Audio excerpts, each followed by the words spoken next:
ओम शांति, ओम शांति, ओम शांति। मेरा बाबा, प्यारा बाबा, मीठा बाबा। क्या कह रहा था गीत? लगता है ऐसा? इस संसार की अनेक आत्माएं, और अनेक आत्माओं के बीच में भगवान को मैं पसंद आ गया। देखिए, ये बात हम भले इजी कह देते हैं, लेकिन ये सोचने का विषय है। मैं भगवान से प्यार करता हूँ, ये बड़ी बात नहीं है। सब करते हैं, भले स्वार्थवश करते हैं या दिन दिन में करते हैं, एकादशी को, शिवरात्रि को, नवरात्रि को, लेकिन करते तो हैं। तो मैं भगवान से प्यार करता हूँ, ये बड़ी बात नहीं है। भगवान मुझसे प्यार करता है, ये बहुत बड़ी बात है। क्योंकि मुझे भगवान से बहुत कुछ चाहिए, मुझे भगवान से बहुत कुछ चाहिए, इसलिए वाजिब है मैं उससे प्यार करूँगा। लेकिन मुझसे भगवान को कुछ नहीं चाहिए, उसके बाद भी वो मुझसे प्यार करता है, तो बड़ी बात है ना। ये हमारे जीवन की बहुत बड़ी धरोहर है। ये ड्रामा में हमारा भाग्य है। एक कहानी छोटी सी आती है, जब भगवान ने ड्रामा बनाया तो आत्माओं को पार्ट दिया कि आप सब अलग अलग पार्ट लेकर के सृष्टि में पार्ट बचाओगे, जाओगे धरती पर। तो आत्माएं स्वीकार कर ली पार्ट, लेकिन कुछ आत्माएं जिद्दी में बैठे हुए थे, हम तो नहीं जाने वाले। क्यों? भगवान ने पूछा, क्यों नहीं जाओगे? आपसे दूर कौन रहेगा भला? आपसे दूर रहकर हम नहीं सकते, हमें पार्ट नीचे, हम ऊपर से जाएंगे नहीं नीचे। भगवान ने कहा, जाओ, तुम्हारे बिना ड्रामा कैसे पूरा होगा, सब आत्मा को जाना है। बोले, भेज दो बाकी को, हम तो नहीं जाएंगे, क्योंकि वो लाडले थे भगवान के। तो भगवान ने कहा, ठीक है, इस पूरे 5 वर्ष का सबसे बेस्ट पार्ट मैं तुम्हें दूंगा। तो बोले, तुम ही रखो बेस्ट पार्ट, हमको नहीं बचाना बेस्ट पार्ट। तो बोले, सबसे बेस्ट पार्ट दूंगा। दूसरा बोले, मैं इस सृष्टि की समाप्ति पर तुम्हें लेने खुद आऊँगा, मैं इस सृष्टि की समाप्ति पर तुम्हें लेने के लिए खुद आऊँगा। आप जाओगे? बोले, आप थोड़ा सा जम रहा है। और भगवान से वायदा लेकर वो आत्माएं इस धरती पर आई। और वो आत्माएं कौन है? हम वो बच्चे हैं जिनके पीछे भगवान पड़ा है। संसार भगवान के पीछे पड़ी है और भगवान हमारे पीछे पड़ा है। कितनी खुशी की बात है। लोग भगवान के दर्शन के तरसते हैं, और भगवान हमें उठाता है, सुलाता है, खिलाता है, पिलाता है, सारे काम करता है। ठीक है, हमारे पीछे पीछे चलता है भगवान। होता नहीं होता है? आज आपने कोई बकबक की हो, आज आपने कुछ बोला हो, आज आपने 4 माताएं बैठ करके कुछ बातें कर रहे थे, सेकंड में मूर्ख चलती है, बच्चे झरमुई झगमुई बातें नहीं करना। कैसे पता उसको? कैसे पता उसको? हर सेकेंड आपके साथ साथ चल रहे हैं, हर सेकेंड। और जो मन में सोच रहे हो वो भी उसको पता है। इसलिए कहते हैं, बच्चे सावधान, संकल्प तक ही रखना, कर्मेंद्रियों में मत लाना। संकल्प तक ही रखना, कर्मेंद्रियों में मत लाना। इतना अलर्ट होके वो आपके साथ साथ चल रहा है। फिर आज का टॉपिक हमारा दूसरा है। ये जो पूरी सृष्टि चक्र है, इस सृष्टि चक्र में हर एक आत्मा आकर के अपना अपना पार्ट बजा रही है। और जब हम ज्ञान मार्ग में आते हैं तो बाबा ने जो ज्ञान दिया है, तो उसमें सृष्टि चक्र में स्वास्तिक का चिन्ह है। स्वास्तिक के 2 अर्थ होते हैं। एक, सृष्टि चक्र के अस्तित्व को जानना, सृष्टि चक्र के अस्तित्व को जानना, स्वास्तिक। और दूसरा होता है सृष्टि चक्र में खुद के अस्तित्व को जानना, स्वास्तिक। तो बाबा ने ड्रामा अनुसार सृष्टि चक्र में हर एक आत्मा को जो पार्ट दिया है, उस पार्ट को समझाते हैं बाबा संगम पर आकर के। अगर आप ध्यान से देखो तो हमारे सीने में सृष्टि चक्र बना हुआ है।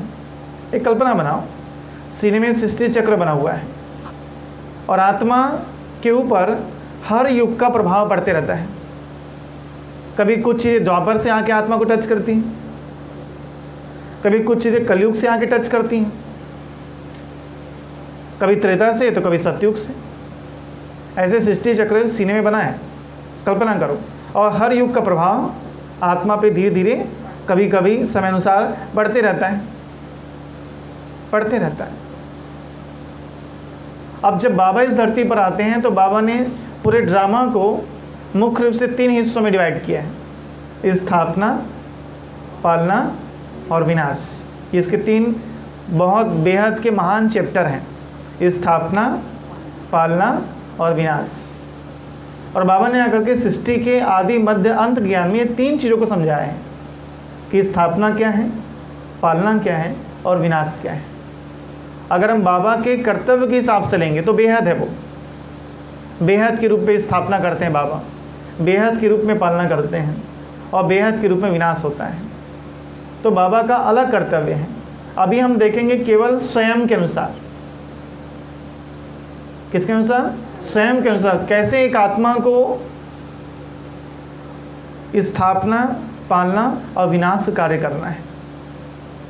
क्योंकि ये चीज़ें जब तक कि हमारे अंदर हैं, चारों युगों का प्रभाव पड़ रहा है आत्मा के ऊपर, तब तक उसकी सेल्फ जागृति नहीं आती, उसकी वो शक्ति नहीं बढ़ती जो बढ़नी चाहिए। आप देखो, एक कुमारी विकार में डूबे नहीं है, लेकिन मन में ख्याल कहाँ से आ रहे हैं? क्योंकि वो प्रभाव डाल रहा है ना अंदर से।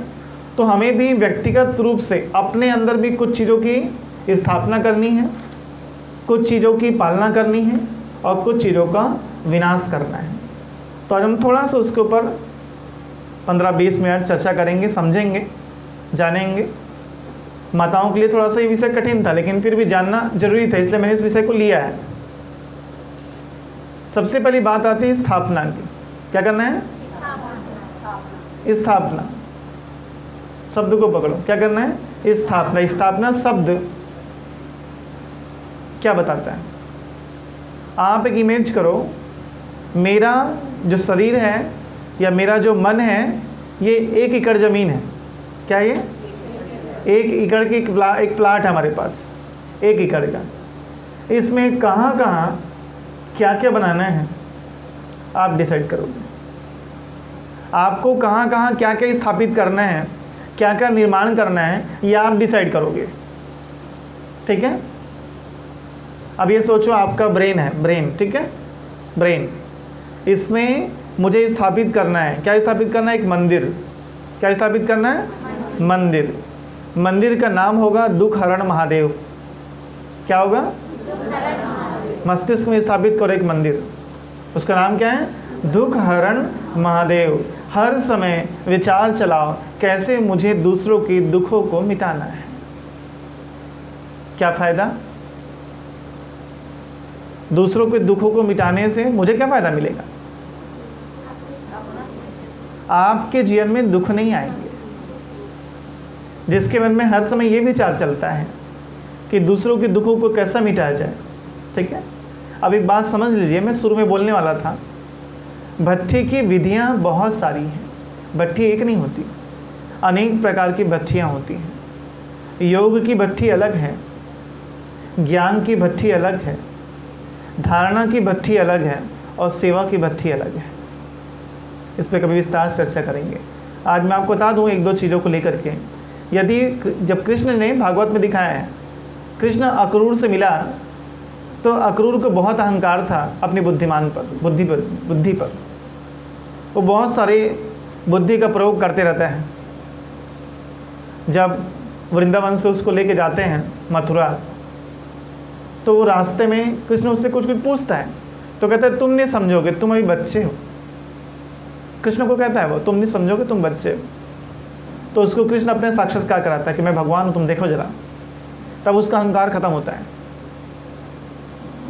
तो कृष्ण कहता है तुमने निरंतर बचपन से लेकर आज तक मेरी सिक्योरिटी की सोचते रहे, प्रोटेक्ट कैसे करना है कृष्ण को, इसलिए मैं तुमको योगी मानता हूँ।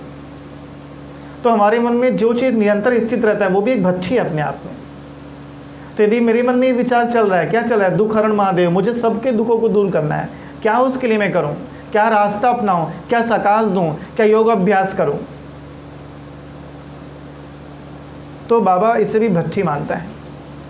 तो मुझे अपने ब्रेन में स्थापित करना है मंदिर। कौन सा मंदिर स्थापित करना है? दुख हरण महादेव। दूसरा ब्रेन में स्थापित करना है एक धर्म। क्या भी स्थापित करना है? एक धर्म। कौन सा धर्म? वो तो बाहर की है। एक धर्म, उस धर्म का नाम है श्रीमत। क्या धर्म का नाम है? श्रीमत। जैसा श्रीमत कहता है वैसा ही मुझे करना है। जब तक भगवान के नहीं बने थे तब तक तो ठीक था, सुनो सबकी करो अपनी। ठीक है, सही बोल रहे हो। मन की अपनी कहाँ, मन की करते थे। अब जब भगवान के बन गए तब तो ये सेंटेंस चेंज कर दो, तब तो स्लोगन चेंज कर दो, सुनो सबकी करो बाबा की। जो बाबा कह दे, जो श्रीमत कह दे। तो मुझे एक धर्म की स्थापना करनी है, उस धर्म का नाम है श्रीमत। मैंने क्लास ली थी यहाँ गीता पाठशाला की भट्टी में, और वहाँ भी श्रीनारायण की भट्टी में। निर्विकल्प अवस्था। जब हम ज्ञान में आते ना तो शुरू शुरू में भागो भागो रहता है। कभी लगता है चलें, कभी लगता है ना चलें, कभी लगता है ठीक है, कभी लगता है वो ठीक है, कभी लगता है ये ठीक है। ऐसे बीच बीच में मन दो रास्तों में भागता है। लेकिन एक समय ऐसा आता है कि मन में विचार आ जाता है कि बस जीना यहाँ, मरना यहाँ, इसके सिवा जाना कहाँ। अब तो जो होना है बाबा के घर में ही होगा। अब तो यही रास्ता हमने चुन लिया है। अब सौंप दिया इस जीवन का सब भार तुम्हारे हाथों में। तुम चाहो तो पार लगाओ, चाहे डुबो दो। 4 लोग नाव में जा रहे हैं, एक संत बैठा है मोटा तगड़ा, नाव हिलने लगी, नाव में पानी घुसने लगा, तो उसके पास कमंडल था, उससे लोटा में पानी निकाल निकाल के नाव में डालने लगा। लोग चिल्ला के पगला कहीं का, हम लोग संत बोल के बैठा दिए तो और डुबोना चाह रहा है। ऐसे तैसे नाव किनारे आई तो पानी को नाव से निकाल के वापस जाने लगा। बोले ले देख इसको, देख इसको। अब किनारे पहुंच गए तो पूछे ये क्या रहस्य है? जब बीच में डूब रहे थे तो पानी डाल रहे थे, किनारे आ गए तो पानी नाव से बाहर फेंक रहे हो। बोले भगवान जैसा चाहे हम वैसा ही चलते हैं। वो डुबोना चाह रहा था तो मैं हेल्प कर रहा था, वो बचाना चाह रहा है तो मैं हेल्प कर रहा हूँ। दोनों में, दोनों कंडीशन में मुझे उसके साथ रहना है। चाहे वो डुबो दे, चाहे वो निकाल दे, मुझे इस बात से कोई कष्ट नहीं है। संगम पर हमें भी ये संकल्प बार बार आता है। इन आंखों से हमने भगवान को आते देखा, खाते देखा, बोलते देखा, बच्चों से मिलते देखा। अब अगर शरीर छूट जाए तो कोई गम नहीं होगा कि कुछ मिला कि नहीं मिला, ऐसा संकल्प नहीं होगा। जो पाना था उससे 10 गुना ज़्यादा, उससे 10 गुना ज़्यादा लौकिक अलौकिक, शारीरिक मानसिक आर्थिक सब मिल गया। अब कोई दिक्कत नहीं है। तो मुझे अपने मस्तिष्क में स्थापना करनी है किसकी? एक धर्म की। अपने मन में बात बैठा दो, बुद्धि में बात बैठा दो, अब मुझे बाबा के साथ ही रहना है।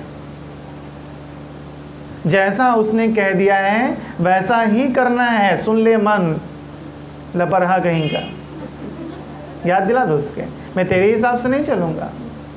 अब तो मेरे बाबा जो बोलेंगे ना मैं वैसा ही करूँगा। मन तो कहेगा अलार्म बजा, अमृत बेले उठे, सो जा सो जा, सो जा मेरे प्यारे, सो जा सो जा। कौन बोल रहा है? मन बोल रहा है। अरे अभी 4 बजने में 10 मिनट कम है, तू कितना मेहनत करता है, 10 मिनट सो जा, ऐसा मन कहेगा। लेकिन उसको कह देना है क्या? अब मैं तुम्हारे झांसे में आने वाला नहीं हूँ। अब तो मेरे बाबा जैसे बोलेंगे ना मैं वैसा ही करूँगी। इसलिए उठना है, मुझे उठना है। योग बाबा के श्रीमत है, अमृत बेले उठो। योग ना लगे तो नाचो, योग ना लगे तो नाचो, लेकिन ऐसे कमरे में नहीं जहाँ 4 लोग सो रहे हैं। ठीक है, उनका जीना हराम कर दो। ये टॉपिक से हट के बता रहा हूँ मैं। एक बार सूरत भाई जी जा रहे थे ट्रेन में, माताएं सीख लो अच्छे से, ऐसे ही करती हैं माताएं। ट्रेन में जा रही हैं, सामने एक लेडीज़ बैठी थी, बोले आप ओम शांति वाले हो? सूरत भाई जी ने कहा हाँ, मैं तो कभी नहीं जाऊंगी ओम शांति। क्यों? बोले मेरी सांस जाती है, आगे समझ जाओ। तो बोले तुम क्यों नहीं जाओगे? तो बोले रोज़ 2 बजे उठती और उठ करके बाथरूम का नल चालू कर देती जोर से, ठीक है, और कटोरी चम्मच लेके हमारे कान में बजाती है और हम लोग को 3 बजे से उठा देती है। हम लोग काम काज करके 11 बजे सोए रहते हैं और 3 बजे 2 बजे से उठ के बोलती नहाओ और शिव को याद करो। मैं कभी नहीं जाऊँगा ओम शांति में। ऐसे किसी का जीना हराम मत करना, ठीक है। देखो हर एक का पार्ट है। इतना अच्छा छोटा सा बच्चा बेचारा टॉम एंड जेरी देख रहा है, दे छीन लो रिमोट उसके हाथ से, ए ले लगा दो पीस ऑफ माइंड। उसमें उषा बहन जी भाषण दे रही है, बच्चा देख रहा है, उसका दिल खोल रहा है। और जैसे उसको आप कार्टून देखने दे रहे हैं ना, कल आपको ओम शब्द जान देगा वो। बड़ा होने के बाद ध्यान रखना, ऐसा किसी ज़बरदस्ती ना करना। टॉपिक से हट के हो गया। फिलहाल एक ध्यान रखना है, एक धर्म श्रीमत। अब मुझे अपने ब्रेन में, मस्तिष्क में इन दोनों चीज़ों की स्थापना कर देनी है। एक दुखहरण महादेव और दूसरा श्रीमत। ये 2 मंदिर हमको ब्रेन में स्थापित करना है। आँखों में, आगे बढ़ो, आँखों में क्या स्थापित करेंगे? आँखों में स्थापित करना है वरदानी माता का मंदिर। क्या करना है? वरदानी माता का मंदिर। मेरी आंखें हर एक को वरदान देते चली, दृष्टि में शक्ति आ जाए, दृष्टि में शक्ति आ जाए। बाबा ने आपको काम सौंपा है, बाबा से दृष्टि लो और विश्व ग्लोब को दो, तो तुम्हारी आंखें वरदानी हो जाएंगी। अव्यक्त मुरली के पॉइंट है, बाबा से दृष्टि लेना है और विश्व की आत्माओं को देना है, तो क्या हो जाएगा? आपकी आंखें वरदानी हो जाएंगी। वरदानी माना किसी की तबीयत खराब हो, आपको पानी दिया जाए, आप पानी चार्ज करके उसको पिला दो। मैं नहीं बोलता तुरंत सब हो जाएगा, थोड़ा समय लगेगा, लेकिन उसका श्वास नॉर्मल होगा, थोड़ा सा उसका दर्द कम हो जाएगा, आराम मिलेगा उसको। देखो बीमारी उसका कर्म भोग है। हमारे द्वारा किए गए विकर्मों का परिणाम शारीरिक बीमारी के रूप में आता है। इसलिए एकदम से आपकी दृष्टि देखिए पाएंगे सब कुछ खत्म नहीं हो जाएगा, उसका अपना भी तो हिसाब किताब है। उसको खुद को भी योग करना पड़ता है, केवल आपके सकाश से काम नहीं चल जाता है। तो इससे थोड़ा अंतर आ जाएगा, उसको राहत तो मिलेगी। तो दृष्टि में, वरदानी दृष्टि में बहुत शक्ति होती है। वरदानी दृष्टि में बहुत शक्ति है। पानी तेज गिर रहा हो, आपको बाहर जाना बहुत जरूरी काम है, दृष्टि देख के संकल्प करो, हे जल तत्व, ऐसे नहीं हे मूर्ख जल। रॉयल आत्माओं के शब्द बड़े वरदानी होते हैं। बड़े घर के लोग सच में बड़े होते हैं, व्यवहार चरित्र बड़ा होता है, तो बड़े व्यक्ति कैसे बात करेंगे? तो हे जल तत्व, कुछ समय के लिए हमको समय दीजिए, हमारा एग्ज़ाम है, लौकिक में परीक्षा है, दिलाने जाना है, सहयोग करें, संकल्प करो। अनावश्यक बंद ना करना, जब इम्पोर्टेंट काम हो तभी। मुझे मार्केट जाना है, शॉपिंग करने, हे जल तत्व, उसके लिए नहीं, उसके लिए नहीं। शक्तियों का प्रयोग सही समय पे करना होता है, हर समय नहीं। तो हमको अपनी आँखों में वरदानी माता का मंदिर बनाना है। दृष्टि वरदानी होने की एक विधि मैंने बता दी, कौन सी? बाबा से दृष्टि लेनी है और संसार को दृष्टि देनी है। दूसरा, मुझे केवल गुण देखने हैं। क्या करने हैं? केवल गुण देखने हैं। अच्छाइयों को कलेक्ट करना है, अच्छाइयों को इकट्ठा करना है। मुझे हर आत्मा की विशेषता को देखने की प्रैक्टिस करनी है। अब एक बात ध्यान रख लो, एक भी ऐसी आत्मा जिसको दूसरों के अवगुण देखने की प्रैक्टिस है, सतयुग में नहीं जाती। पता है आपको? सतयुग में नहीं जाती, क्योंकि जब हम किसी के अवगुण देखते हैं तो मुख से या मन से कोई ना कोई कमेंट्स ज़रूर करते हैं। कमेंट्स करना माना डंक चुभाना, डंक चुभाना। और डंक चुभाने वाला मच्छर तक वहाँ नहीं जाता, तो आप कैसे जाओगे? सत्युग में मच्छर होते हैं क्या? रिलैक्स अगरबत्ती जलाता है क्या लक्ष्मी है सोने से पहले? नहीं जलाता। मच्छर वहाँ इसलिए ही आता है क्योंकि वो दुख देता है। तो कमेंट्स रूपी दुख देने वाला व्यक्ति सत्युग में नहीं जाता है। ठीक है? जिसके अंदर ये फीलिंग्स है वो आत्मा न प्रभु प्रिय बन पाती है न सत्युग में जा पाती है। इसलिए अटेंशन रखना है। क्या? गुणों को देखने की प्रैक्टिस हो, प्रैक्टिस प्रैक्टिस प्रैक्टिस। कैसे होगी प्रैक्टिस? आज रात में जब चार्ट लिखते हो लिखो, आज इस आत्मा का ये गुण मुझे अच्छा लगा, आज आत्मा की इस विशेषता को मुझे अच्छा लगा।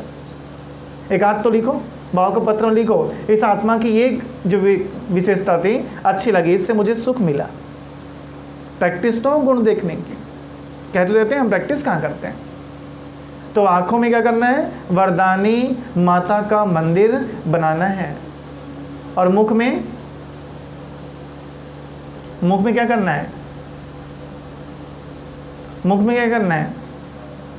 मुख में कल्याणी दाई लिख लो। क्या करना है? कल्याणी दाई का मंदिर बनाओ, स्थापना करो। कल्याणी दाई, कल्याणी मानो, बाबा बोलते हैं ना, कम बोलो, धीरे बोलो, मीठा बोलो। मीठा बोलने का मतलब ये नहीं है कि मैं रंगा के बोलूं।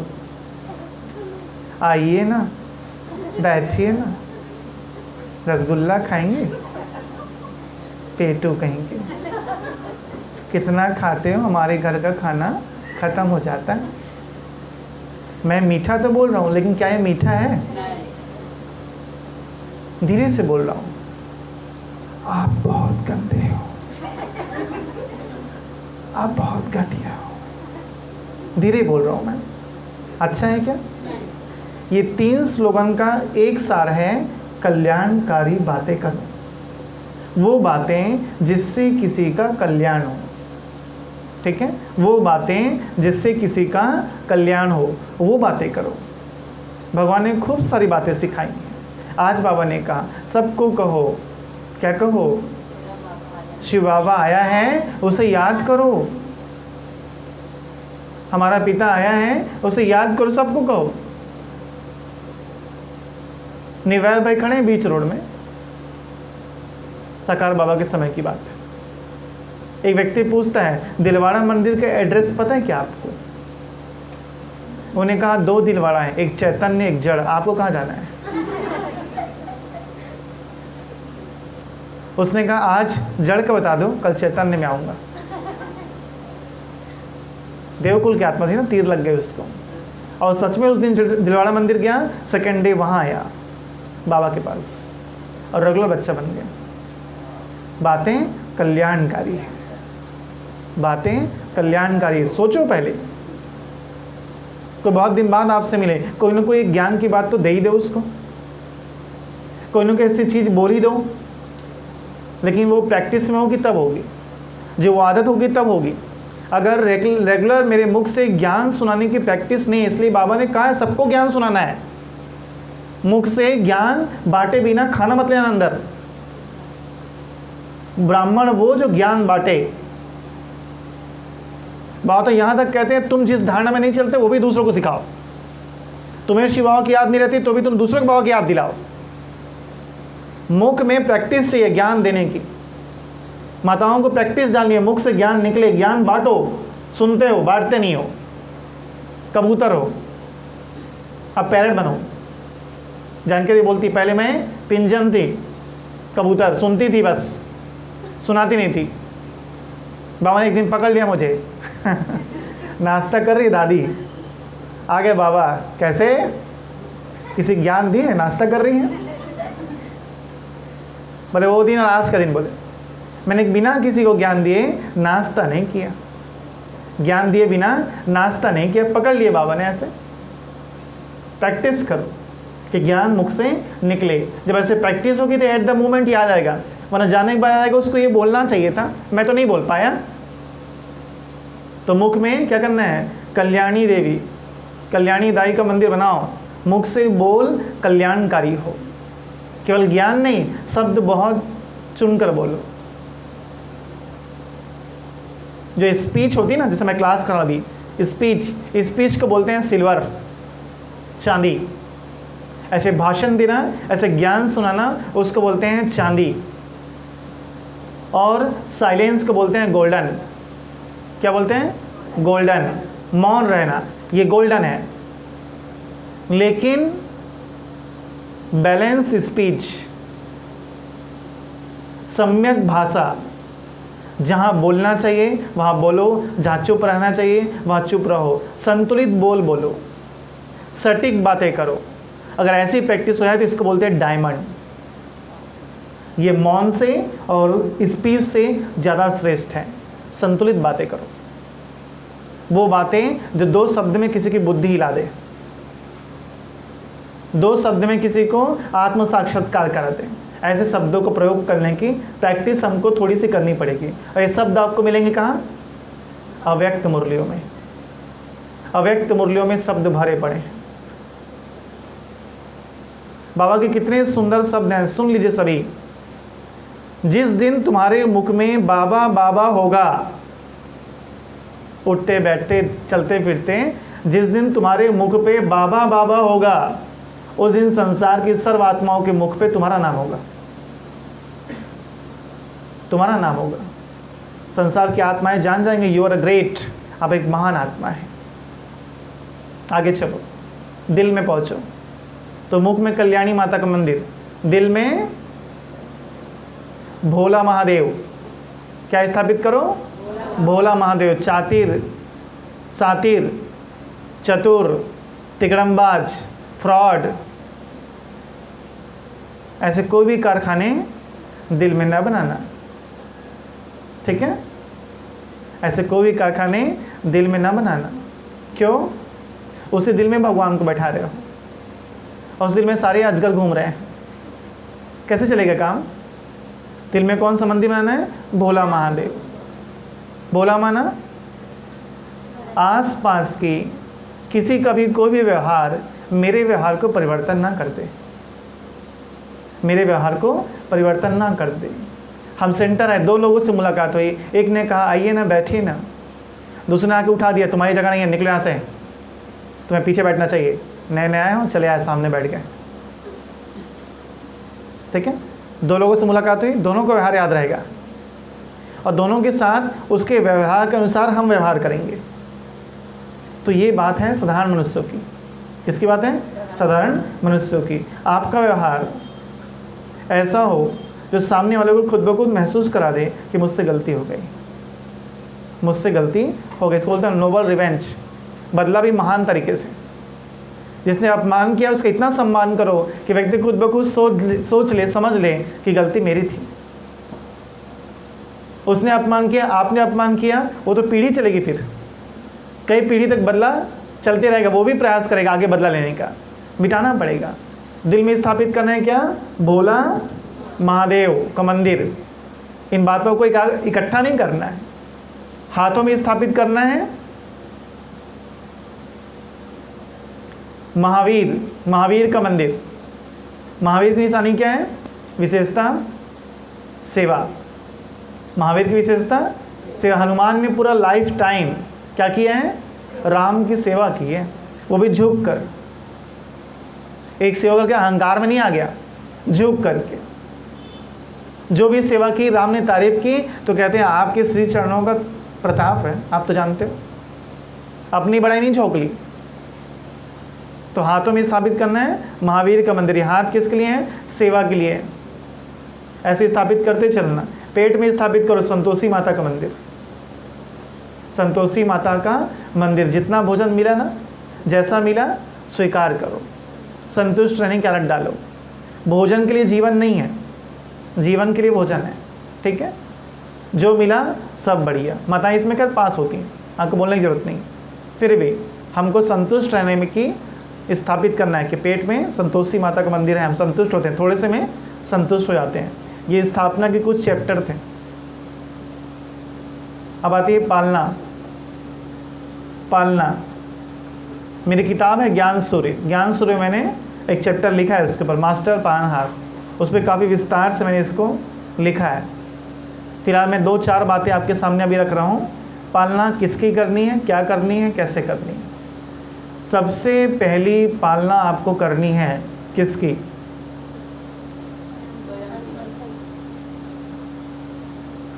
सबसे पहली पालना जिसकी माताएं बिल्कुल नहीं करती।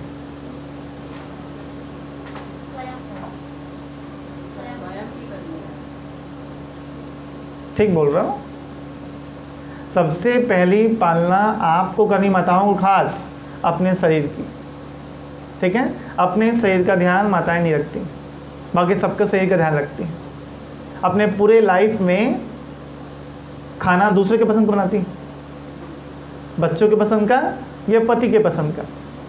और जिस दिन ऐसा मौका मिल जाए, वो अकेले है घर में, तो कुछ भी खा के सो जाती है, खाना नहीं बनाती उस दिन। ठीक है, लेते के मौका मिले है, चूल्हा चौके से छुट्टी मिले तो कुछ भी खा लें। बच्चे का तबीयत खराब हो तो उनको डांटते हैं, खिलाते हैं, पिलाते। अपना तबीयत खराब हो तो कोई भी पन्नी में पड़ा हुआ गोली उठा खा लेते हैं। कहीं अलमारी में पड़ा ना एक आठ, ये लग तो रहा है, सिर दर्द का होगा तो भी पेट दर्द का बोल के खा लिए। अपने शरीर का ध्यान नहीं रखते। माताओं को पालना करनी है सबसे पहले अपने शरीर की। शरीर ठीक है तो सब ठीक है। शरीर के बिना साधना नहीं होती। ठीक है, ऐसे शरीर की पालना 3 तरह से करनी है। एक, सबसे पहला जो आपको टेंशन रखना है, पहला थोड़ा सा फिजिकल योगा भी करें। ठीक है, थोड़ा सा आसन प्राणायाम भी करें। आसन नहीं कर सकते, प्राणायाम करो कम से कम। मैं आपको 5 प्राणायाम के नाम लिखा रहा हूँ, लिख लीजिए उसको। ठीक है, ये 5 प्राणायाम आपको करने हैं सबको रेगुलर। कैसे करना है समय मिलने बताया जाएगा। पहले लिखिए भस्त्रिका प्राणायाम, फर्स्ट नंबर भस्त्रिका प्राणायाम। भस्त्रिका, हाँ बता रहा हूँ मैं, लिख लीजिए भस्त्रिका प्राणायाम।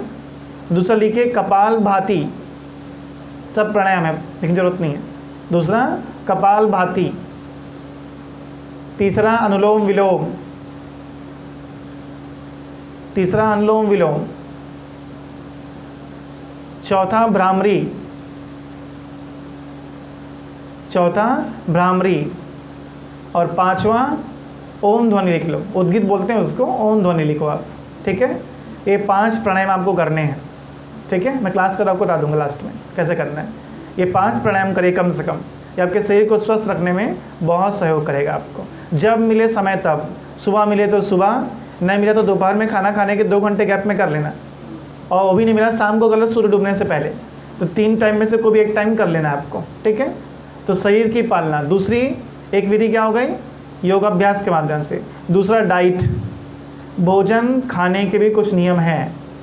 ठीक है, भोजन खाने के भी कुछ नियम हैं। आप सभी जरूर नेट पे पढ़ें, किताब से पढ़ें, कौन सी चीज़ किसके साथ नहीं खानी है। खीर भी खा लो और कढ़ी भी खा लो, फिर ऊपर जाओ बिना टिकट के। ठीक है, रायता बना है तो वो भी ले लिए, खीर बना है तो भी ले लिए। फिर दोनों पार्टी अलग अलग है, फिर पेट में जाके चुनाव लड़ेगी ना तो आपको बहुत तकलीफ होगी। ठीक है, ध्यान रखो इस बात का, दोनों विरोधी पार्टी के हैं, एक साथ नहीं लेना है।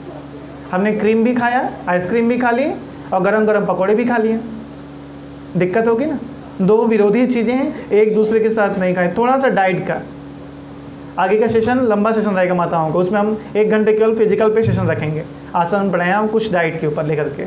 तो विरोधी चीज़ों का समन्वय न करें, भोजन में इसका ध्यान रखें अटेंशन पूर्वक। भोजन करने के 3 अलग अलग नियम होते हैं। नियम नंबर 1, 17 घंटे की फास्टिंग। ठीक है, 17 घंटे की फास्टिंग, पेट को 17 घंटे तक खाली रखो। बहुत इजी है, मैं बताता हूँ कैसे इजी है। अगर आप रात में शाम को भोजन करते हैं 7:30-6 बजे, ठीक है, 5 बजे आप भोजन करते हैं, तो सुबह आप भोजन करें 11 बजे। समय कितना हो गया, 17 घंटे का आपका फास्टिंग हो गया। दिन में 17 घंटे पॉसिबल नहीं है, क्योंकि आपको वर्क करना है। तो एक नियम क्या है भोजन करने का, कि रात आप नाश्ता नहीं करेंगे, सीधा 11 बजे खाना खाएंगे। 11 बजे खाना खाइए और शाम को आपको ठीक टाइम पे 5:30 बजे आपको भूख लगेगी। शाम को जो है 5:30 बजे 6 बजे आप भोजन करिए। फिर रात में कुछ नहीं लेना है, आपका पेट 17 घंटे तक खाली रहेगा। आपका इम्यूनिटी पावर बढ़ता है उससे।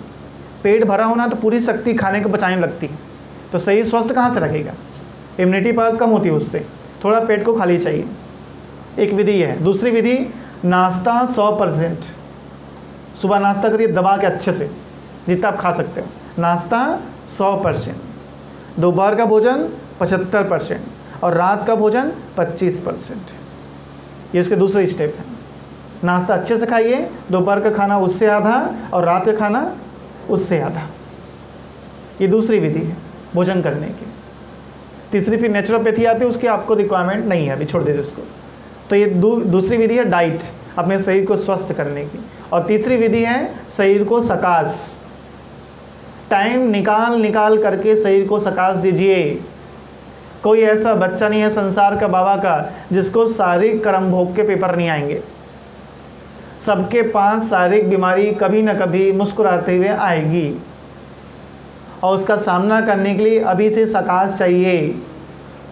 क्योंकि इस शरीर के साथ हमारा इतना ज़्यादा हिसाब किताब है, 8 घंटा योग करने के बाद भी चुकता नहीं होगा। और आप तो 8 मिनट नहीं कर रहे।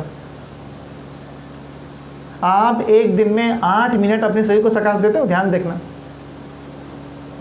तो आपका शरीर जब बीमारी वसूल करेगा तो दिक्कत होगी। इसलिए शरीर को सकाश दीजिए, समय निकाल कर दीजिए। कुछ नहीं खाली बैठे हैं तो दुआ सदा करते हुए सदा सुखी भव, इतना तो कर सकते हो, सदा सुखी भव। बहुत अच्छा, आई लव यू, बहुत प्यार करता हूँ मैं आपसे। खूब स्वस्थ रहना, मोटे ताजे रहना, मजबूत रहना। थोड़ा सा शरीर को, घोड़े को भी थपथपाते हैं ना, इस घोड़े को भी थपथपा लो, स्वस्थ रहो, दुआएं दो समय निकाल करके। ये 3 विधि है इस शरीर को पालना करने की। तो ये पालना का पहला स्टेप था, कौन? अपने शरीर की पालना करना। दूसरा, दूसरों के पालना करने की आदत डालो जो माताओं के अंदर पहले से रहती है, बस उसको थोड़ा सा बढ़ाना है और बेहद मिलाना है। अपने बच्चे अपना घर नहीं, विश्व की आत्माओं प्रति पालना करने की आदत डालो। सकाश दो विश्व की आत्माओं को। कितने लोग तकलीफ में हैं, कितनी समस्याओं में लोग रहते हैं। एक बहन मेरे पास आई थी, उसने बताया कि 12 बजे मेरे भाई से मेरी फ़ोन पे बात हुई थी और 3 बजे उनके ऑफिस से फ़ोन आया कि आप लोग तुरंत यहाँ आ जाइए, आपके भाई की डेथ हो चुकी है। ऑफिसर था वो, SI, और उसका नक्सलाइट एरिया में ट्रांसफ़र हो गया था।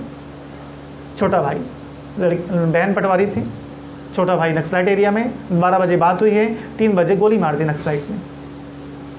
फ़ोन आ गया, बोले उसका चेहरा मेरे आंखों से नहीं हटता है। दीदी बोल के हम लोग साथ में रहते थे, हम लोग साथ में सोते थे, खाते थे। अभी उसकी जॉब लगी थी, 1 साल नहीं हुआ है। हम लोग सोचे थे 1 साल बाद ट्रांसफ़र करा लेंगे, नहीं हो पाया, ख़त्म हो गया। कितना दुख है लोगों के पास। सकाश तो दो, आत्माएं दुख में सो नहीं पा रही। पालना देने की आदत डालनी है, कि पालना के गुण में सीखना है। तीसरा है अच्छे संस्कार व अच्छे आदतों की पालना करें। हम सब के अंदर ऐसा नहीं कि 100% बुराई भरा है, कुछ चीज़ें अच्छी हैं। ध्यान से देखो, कई आदतें हमारे अंदर अच्छी भी हैं, उन आदतों को बढ़ाना है। मैंने बीच में चिंतन दिया था, आप ये देखो कौन कौन सी चीज़ें आत्मा की शक्ति को घटाती हैं और कौन कौन सी चीज़ें आत्मा की शक्ति को बढ़ाती हैं। तो एकदम से आध्यात्मिक भाषा मत जाओ, लौकिक में, प्रैक्टिकल में आओ। जब मैं लड़ाई करता हूँ तो शक्ति बढ़ती है, कम होती है? कम होती है, तो कम करना है उस आदत को, ठीक है। जब मैं अमृत बेला करता हूँ शक्ति बढ़ती है ना, जब मैं मौन रहता हूँ शक्ति बढ़ती है ना, जब मैं मुरली क्लास रेगुलर करता हूँ शक्ति बढ़ती है ना, ठीक है। जब मैं दुआएं देता हूँ शक्तियाँ बढ़ती हैं ना। तो वो आदतें जिससे शक्तियाँ बढ़ रही हैं उसको दुगना तिगुना करो। जो पौष्टिक आहार शरीर को फ़ायदा दे रहा है उसको ज़्यादा खाओ, बढ़ाना है उस आदतों को। तो ध्यान से देखना है, वो आदतें जिससे मुझे फ़ायदा होता है उन आदतों को बढ़ाते चलना है, उसका टाइम बढ़ाना है, उसका प्रयोग ज़्यादा करना है। तो अच्छे संस्कार, अच्छे आदतों की मुझे पालना करनी है अटेंशन पूर्वक, उसको बार बार यूज़ करना है, लाइफ में बढ़ेगी वो चीज़ें। और अंतिम बात है पालना की, वाइब्रेशन से पालना करें। वाइब्रेशन से पालना, वाइब्रेशन 2 प्रकार के होते हैं, एक जो मैं देता हूँ और एक जो मुझसे खुद ब खुद निकलता है, ठीक है। ध्यान रखें, एक डिब्बे में चंदन रखी हुई है और एक डिब्बे में सड़ा हुआ टमाटर रखा है, ठीक है। जैसे वो डिब्बा इस रूम में लाया जाएगा ना, दोनों की खुशबू ऑटोमेटिक काम करेगी, ठीक है। जो मेरे अंदर भरा है ना, अब मत देखो फ़ोटो खींचने वाले को, ठीक है, आपका फ़ोटो आ जाएगा। जो मेरे अंदर भरा है ना वो ऑटोमेटिक फैलता है। ध्यान रखो इस बात को। मैं जिस स्थान पर बैठूंगा तो मेरे अंदर जो भरा हुआ है उसके वाइब्रेशन खुद ब खुद चारों ओर फैलते हैं। अपनी धारणा को मजबूत बनाइए। जब आत्मा की धारणा मजबूत होती जाएगी तो उससे शक्तिशाली प्रकंपन निकलेंगे। बिना दिए संकल्प नहीं करना पड़ेगा, किरणें जा रही हैं, आप जहाँ जाओगे आपके वाइब्रेशन खुद ब खुद निकलते हैं, फैलते हैं। तो अपने अंदर की धारणा को शक्तिशाली बनाना है। मेरे अंदर जितना दैवी गुणों की धारणा होती जाएगी, मेरे अंदर से वाइब्रेशन शक्तिशाली निकलेंगे और ये काम आएगा विनाश काल में। आप जिस स्थान पे रहोगे वहाँ किसी का बुरा नहीं होगा। बाबा ने कह दिया है, जब तक आप सही नहीं छोड़ोगे वो पानी आपको डुबोएगी नहीं। जब आत्मा देह से मुक्त होगी तब बाढ़ आपके घर तक पहुँचेगी, तब आपके शरीर को छुएगी, उससे पहले नहीं छुएगी। लेकिन किसकी?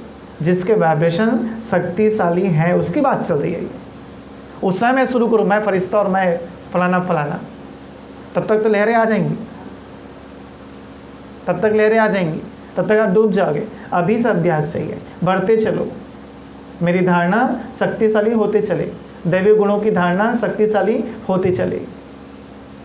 धारणा में एक धारणा सबको रखनी है, एक धारणा सबको रखनी है, शुभ भावना और शुभ कामना। क्या करना है? शुभ भावना और शुभ कामना, शुभ भावना और शुभ कामना। कौन सा रखना है? जोर से बोलो, और जोर से बोलो। अब जिससे पूछूंगा जवाब वही देगा है? शुभ भावना और शुभ कामना में क्या अंतर है? शुभ भावना और शुभ कामना में क्या अंतर है?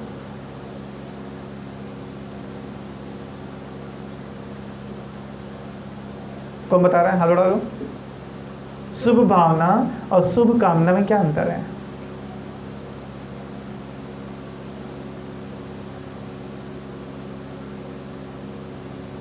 जो भी बोली मन से बोली। सब मन से ही बोली। शुभ भावना घरल मन से बोली, शुभ कामना घरल बोली। हाँ,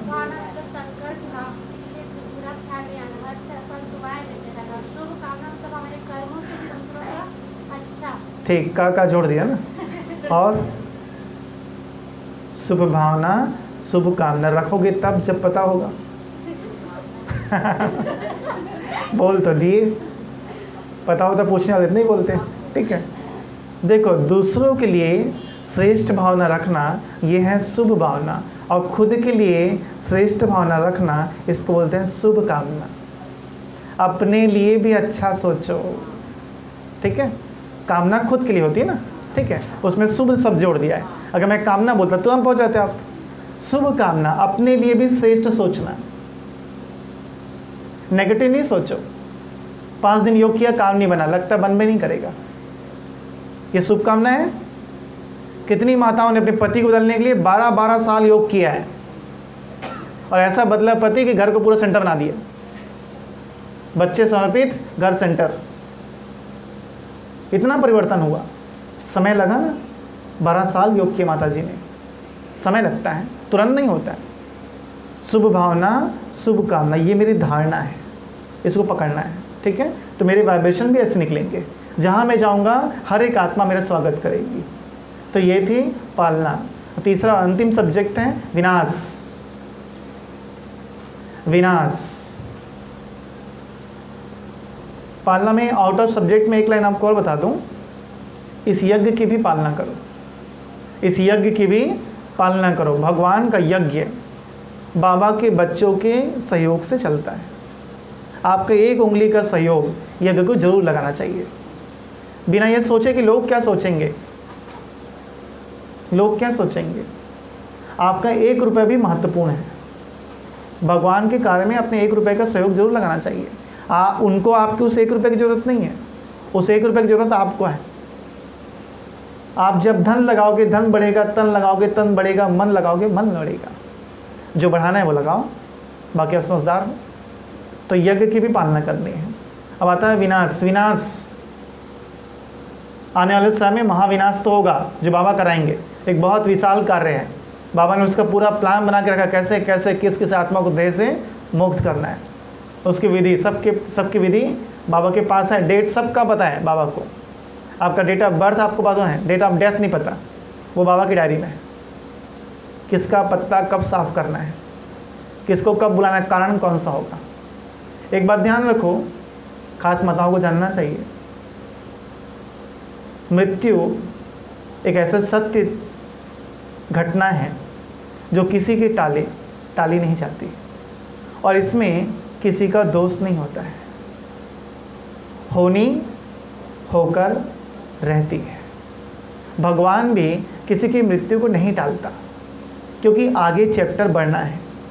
यहाँ आत्मा शरीर छोड़ेगी तो वहाँ एक माता जिसके घर में एक बच्चा जन्म नहीं लिया आज तक, एक बच्चे ने जन्म नहीं लिया आज तक, वो रो रही है मंदिर में बैठ के, एक बच्चा होना चाहिए। यहाँ शरीर छोड़ेगा तब तो वहाँ बच्चा होगा, उसके भी तो आंसू हैं, आपके आंसू हैं, तो पाठ चलते रहना है, इसमें किसी का दोष नहीं होता। जब दीदी मनमोहनी ने शरीर छोड़ा था ना, तो उस समय भगवती नाम की डॉक्टर थी, ठीक है, भगवती, तो उनके ऊपर बहुत लोगों का संकल्प चल रहा था कि शायद इसकी गलती की वजह से वो चला गया, दीदी शरीर छोड़ दी, इसने ठीक से ट्रीटमेंट नहीं किया। तो बाबा ने मूल्य चलाई, ना भगवती का दोष है ना भगवान का,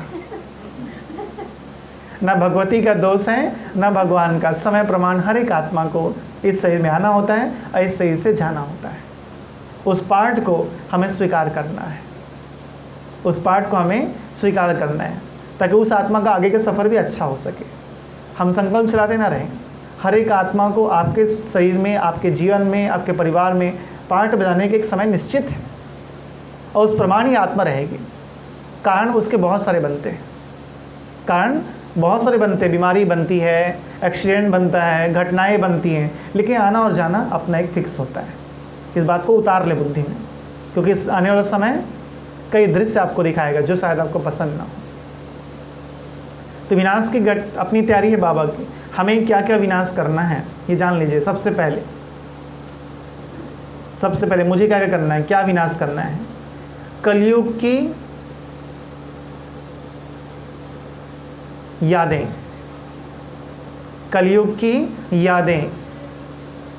जब हम बाबा के नहीं बने थे तो जो भी क्रियाकलाप हमारे जीवन में था अब वो नहीं होगा, ठीक है, अब वो नहीं होगा।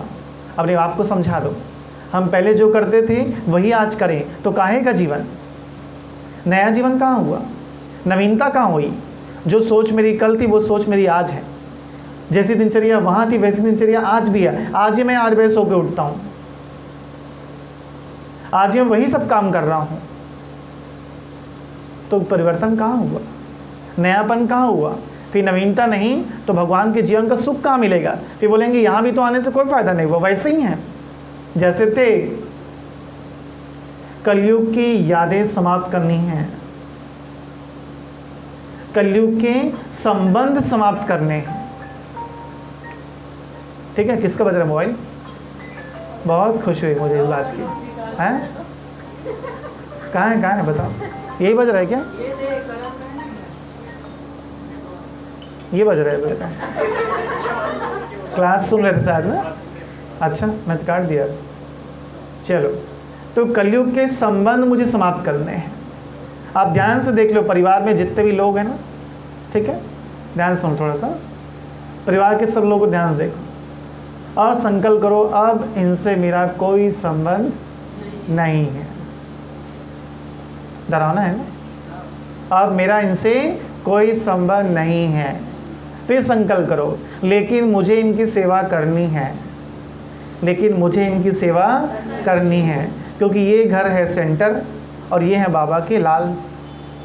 कौन है ये हैं बाबा के बच्चे, ये भगवान के बच्चे हैं, इसलिए मुझे इनकी पालना करनी है। बाकी इनका मेरा कोई रिश्ता नहीं रह गया, जिसको बोलते हैं तोड़ निभाओ। क्या करो? हर एक से तोड़ निभाओ, तोड़ो फिर निभाओ। पहले संबंध तोड़ो। एक माँ का सकाश अपने बेटे को नहीं लगता, एक भाई का सकाश अपनी बहन को नहीं लगता। क्यों नहीं लगता? बीच में रिश्ता है ना। वही सकाश मैं दूंगा तो आपको जल्दी तेज काम करेगा, क्योंकि आपका मेरा कोई रिश्ता नहीं है। जहाँ मोह का रिश्ता होता है, मोह एक अशुद्ध रिश्ता है, तो शुद्ध शक्तियाँ कैसे प्रवेश करेंगी? इसे आप बोलते हैं पहले तोड़ निभाओ, तोड़ो फिर निभाओ, भाग्य बनेगा। तो कलयुगी संबंध पहले तोड़ने हैं, कलयुगी यादें तोड़नी है, विनाश करना है इसका। एक श्रेष्ठ संबंध होगा। कौन संबंध होगा? आत्मा भाई भाई। ये शिव पिता की संतान है, इसलिए मुझे इन सब की सेवा करनी है। तो कलयुग की यादें, कलयुग के नियम मुझे समाप्त कर देने हैं। मुझे विनाश करना है पास्ट का प्रभाव। दूसरा, अपने अंदर से, आत्मा के अंदर से बीते हुए समय के प्रभाव को समाप्त कर देना है। एक बात ध्यान रखो, मेरे सोचने मात्र से कि आज से मैं ये काम नहीं करूंगा, वो संस्कार मुझे नहीं छोड़ देगा। वो संस्कार मुझे नहीं छोड़ेगा। एक बोतल में आप पेट्रोल लेकर के आओ, गाड़ी में डालो, पेट्रोल खाली कर दो, फेंक दो। एक हफ्ते बाद उस बोतल को उठाओ, सूंघ के देखो, पेट्रोल की स्मेल आएगी उससे। इस आत्मा के अंदर, मन के अंदर कितने विकारी कर्म हुए हैं, कितने विकारी पार्ट बजाया है, अभी भी उसकी दुर्गंध आती है। बाबा के सामने बैठो, बैठकर योग अभ्यास करो। बाबा ज्ञान सूर्य हैं, बाबा ज्ञान सूर्य हैं। उनकी शक्तियाँ इस ब्रेन में आ रही है, ब्रेन में। मुझे आत्मा में आ रही है, मुझे आत्मा से होकर ब्रेन में जा रही है। ब्रेन से पास्ट के सारे बुरे कर्मों के प्रभाव समाप्त हो रहे हैं। सारे बुरे कर्मों के प्रभाव इस ब्रेन से, इस मस्तिष्क से समाप्त हो रहे हैं। जैसे जैसे वो समाप्त होते जाएगा, आपके अंदर के संस्कारों में परिवर्तन आएगा। आपका मन शांत होने लगेगा, आप संगम योगी बनने लगोगे। अभी आप संगम योगी नहीं बने हो, पार्ट टाइम संगम योगी, पार्ट टाइम कलयुगी। सुबह संगम योगी, दोपहर में कलयुगी। हटना चाहिए ना। तो ऐसे पास्ट के प्रभाव को, पुरानी मिटानी है योग अभ्यास करके। पास्ट के संस्कारों का मुझे विनाश करना है। मुझे विनाश करना है विकर्मों का। किसका? विकर्मों का। बहुत लंबा चौड़ा खाता है। ये ना सोचो एक दिन 1 घंटे योग के लिए बहुत है। कम से कम अगर मुझे अपने जीवन को सुखी बनाना है 4 घंटा चाहिए। बाबा तो बोलते हैं 8 घंटा, 8 घंटा बोलते हैं। मैं कम से कम आपको 4 घंटा बोल रहा हूँ। बहुत ईजी है। सुबह 4 बजे उठते हैं, 4 बजे से लेके 8 बजे तक के समय को ज्ञान योग में लगाओ। कर्म करते हुए 4 से 5 बैठ के योग कर लो, उसके बाद कर्म करते हुए योग युक्त रहो। गाने चलाओ, गाने गाओ, क्लास सुनो, जो भी करो। 8 बजे तक के सुबह के 8 बजे तक के समय को ज्ञान योग में लगाओ। 4 घंटा हुआ। शाम का नुआ शाम करते हो 1 घंटा हो गया। कितना हो गया? 5 घंटे आपके हो गए। ऐसे ही सोने से पहले आधा घंटा योग करते हो, 5.5 घंटे हो गए। बीच बीच में 5-5 मिनट योग करते रहो, उसमें आधा घंटा 1 घंटा निकल जाता है आपका। ऐसे 6-7 घंटे आराम से हो सकते हैं। थोड़ा टेंशन रखना पड़ता है। 8 घंटे सफल करो। बाबा बोलते हैं 4 घंटे चाहिए कम से कम पुरुषार्थ। मैं योग नहीं बोल रहा हूँ, पुरुषार्थ, उसमें सब मिला के। तो थोड़ा सा आपको संगम योगी ब्राह्मण जीवन का अनुभव होना शुरू होगा, वरना दुखी रहेंगे बस। तो विकर्मों को विनाश करने के लिए योग की ज्वाला भी हमको बढ़ानी पड़ेगी। और चौथा और अंतिम बात है, लास्ट बात विनाश में, सारे ऑप्शन समाप्त करो, विकल्प समाप्त करो। अब मेरा ये जीवन भगवान प्रति है।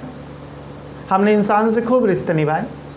हम लोग सेवा में जा रहे थे, एक बार फ़ोन आया, एक माता जी शरीर छोड़ दी है, उनके घर में कोई नहीं है, अंतिम संस्कार करना है।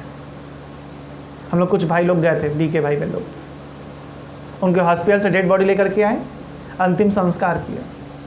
उनके नाम का ब्रह्मभोजन भी हुआ था, ब्रह्मभोजन भी कराया गया। सोचो उस माता ने पति बच्चे के लिए कितना जीवन जिया होगा, लेकिन उनकी डेड बॉडी को सहारा देने के लिए उन आत्माओं को सोचना चाहिए जो भगवान के रास्ते चलने सोचते हैं। अगर हम इस रास्ते पे चलें, कोई साथ नहीं रहा, तो वही गुलजार दादी कुमारी है। गुलजार दादी कुमारी है, बड़ी दादी कुमारी है, जानकी दादी कुमारी है। उसने सोचा नहीं ये सब कि अंत समय कौन होगा, और अंत समय स्थिति कैसी थी। उनके डेड बॉडी को सकाश देने के लिए, कंधा देने के लिए 1 इंच जगह नहीं था। सब चाह रहे थे हम जाएं, लेकिन जगह नहीं था, इतने लोग थे। तो ये मत सोचो आप, नो विकल्प। हमने जिस रास्ते पर कदम रख दिए हैं वो सारे ऑप्शन समाप्त करो जो देख रहे हो इधर उधर। ये भगवान का घर है, भगवान का रास्ता है, भगवान की श्रीमत है, बस इसी में चलना है। वो सारे रास्ते समाप्त कर दो, विनाश कर दो उन ऑप्शन का। जो हमको भगवान से दूर ले जाए। इस प्रकार से मुझे अपनी स्थिति को बहुत शक्तिशाली बनानी है। तो ये स्थापना, पालना और विनाश का शॉर्ट फॉर्म में आपने आपके सामने प्रस्तुत किया। इसका विस्तार बाबा के लिए अलग है, जो कभी और सेशन में लेंगे। एक लाइन से मैं आपको समाप्त कर रहा हूँ। बहुत माताओं को चिंता रहती है, एक बात अपनी बुद्धि में बिठा कर रखें, ठीक है? सब मेरे साथ बोलो। जिसके साथ ऊपर वाला है, जिसके साथ ऊपर वाला है, उसे नीचे वालों से डरने की जरूरत नहीं है। ठीक है, याद रहेगा? डरोगे तो नहीं? डरना नहीं। जब साथ ऊपर वाला दे रहा है ना, तो नीचे वाले लोगों से डरने की जरूरत नहीं है कि वो ऐसा कर देगा, वो वैसा कर देगा, वो कहीं वो बोलेगा तो कुछ नहीं बोलेगा, कुछ नहीं कर सकता। जहान का मालिक आपके साथ है। ऑफिस में ऐसे नियम होता है, बॉस को पटा के रखते हैं और जैसा मनाता है वैसा जीवन जीते हैं। ठीक है, लेट आते हैं, जल्दी आते हैं, जैसा मना तो ऐसा करते हैं। क्यों? बॉस उनके पक्ष में है। ये क्लर्क लोग क्या करेंगे? बॉस हमारे पक्ष में है। ठीक है, आपका पति क्लर्क है, ध्यान रखना, कुछ नहीं कर सकता। घर वाले क्लर्क हैं, बॉस अपने साथ है।